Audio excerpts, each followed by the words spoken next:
રાજકોટ જિલ્લાના ધોરાજી તાલુકાના સુપેડી ગામમાં આવેલ પ્રાચીન મુરલી મનોહર મંદિરને લઈને વિવાદ ઉભો થયો છે। મંદિરના મહંત રવિન્દ્રદાસ કુંભાવત અને સેવક ડીસી પટેલ સામે ગ્રામજનોમાં ભારે રોષ જોવા મળી રહ્યો છે।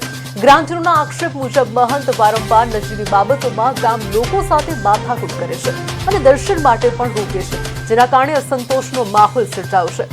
આ મુદ્દે આજે ગામ સજ્જડ બંધ રહ્યું હતું। ગ્રામજનોએ વિરોધ સ્વરૂપે પોસ્ટર લગાવી આગામી તાલુકા પંચાયત અને જિલ્લા પંચાયતની ચૂંટણીનો બહિષ્કાર કરવાની ચીમકી આપી છે। ગ્રામજનોની મુખ્ય માંગ મહંત અને સેવકને હટાવવાની છે। પરિસ્થિતિને ધ્યાનમાં રાખીને પોલીસ કાફલો ગામમાં પહોંચ્યો હતો અને ગ્રામજનોને સમજાવવાનો પ્રયાસ કર્યો હતો।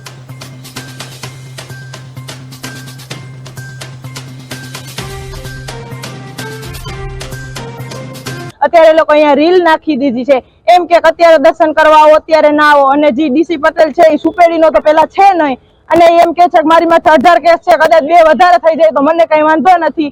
એવું ના થવું જોઈએ। અમને કાયદો અમારા હાથમાં લેવો નથી, પણ અમારે આનો ચુકાદો જરૂર જોઈએ છે। અમારું આખું સુપેડી ગામ અહીંયા બેઠું છે, અમારે આનો ચુકાદો જોઈએ છે। એટલે એ લોકો અમે પ્રસાદીમાં પણ ભેદભાવ કરે છે। ત્યાં બોર્ડ પણ મારેલો છે, ગામના લોકો અહીંયા પ્રસાદી લેવી નહીં કોઈ। અને હા, અને છોકરીઓ જ્યારે પૂજા કરવા ગઈ ત્યારે એ લોકોને ના પાડી કે અહીંથી આ બધું લઈને વહી જાવ, અહીંયા અમારું બધું બગડી જાય। અમારી માંગણી એ જ છે કે એને હટાવો અને બીજા ગમે એ પૂજારી ત્યાં ભલે આવે, એનો કોઈ વાંધો નથી।